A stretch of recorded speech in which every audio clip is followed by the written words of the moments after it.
السلام علیکم ورحمۃ اللہ وبرکاتہ۔ ہمارا یوٹیوب چینل درس قرآن و حدیث کو سبسکرائب کریں اور بیل آئیکن کو بھی دبائیں تاکہ ہمارے آنے والی نئی ویڈیو آپ تک پہنچ سکے۔ شکریہ۔ اعوذ باللہ من الشیطان الرجیم، بسم اللہ الرحمن الرحیم۔ يا أيها الناس اعبدوا ربكم الذي خلقكم والذين من قبلكم لعلكم تتقون۔ صدق اللہ العظیم۔ سامعین کرام، السلام علیکم ورحمۃ اللہ وبرکاتہ۔ رکن نمبر 3 مکمل ہوئی۔ اب اس سے متعلقہ ضروری مسائل بیان کریں گے۔ نمبر 1، انسان رب کی عبادت پر مکلف ہے۔ نمبر 2، عبادت میں اخلاص اپنانے سے تقوی پیدا ہوتا ہے۔ نمبر 3، مشرک کو بھی اندازہ ہوتا ہے کہ معبودان باطلہ عبادت کے لائق نہیں کیونکہ یہ عاجز ہے۔ نمبر 4، نبی علیہ السلام کی حقانیت کی بڑی دلیل قرآن مجید ہے جس کا مقابل لانے کے چیلنج کو دنیا قبول نہ کر سکی۔ نمبر 5، قیامت تک قرآن کی ایک سورت کے مقابلہ میں کوئی نہیں لا سکتا۔ نمبر 6، جہنم کی آگ روز بروز تیز سے تیز تر کی جا رہی ہے۔ نمبر 7، پتھر اور انسان جہنم کا ایندھن رہیں گے۔ نمبر 8، جہنم بنیادی طور پر کفار کے لیے تیار کی گئی ہے۔ نمبر 9، قرآن تخویف کے ساتھ بشارت کا اہتمام بھی کرتا ہے۔ نمبر 10، جنت اور اخروی سعادت مندی ایمان اور عمل صالح پر مبنی ہے۔ نمبر 11، جنت کی خوراک میں روزانہ جدت ہوگی۔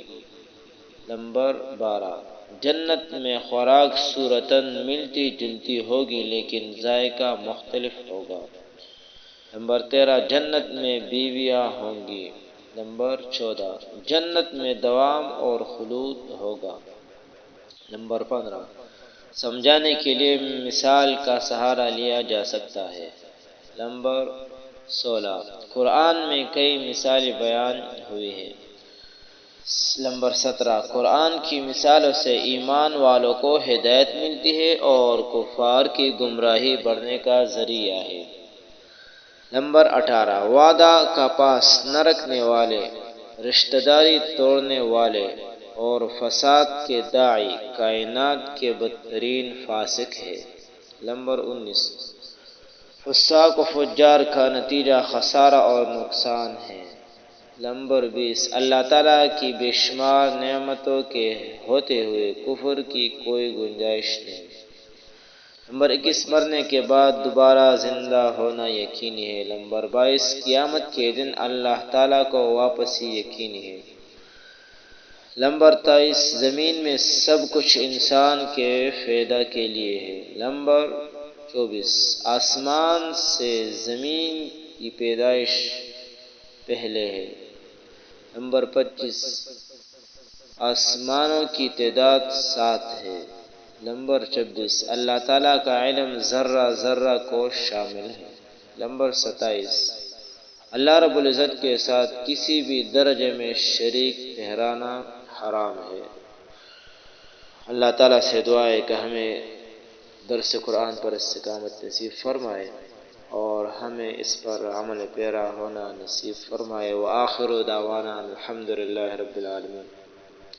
اللهم اغفر لنا قبل الموت وارحمنا عند الموت ولا تعذبنا بعد الموت ولا تحاسبنا يوم القيامة، وصلى الله تعالى على خير خلق محمد وآله وصحبه أجمعين برحمتك يا أرحم الراحمين۔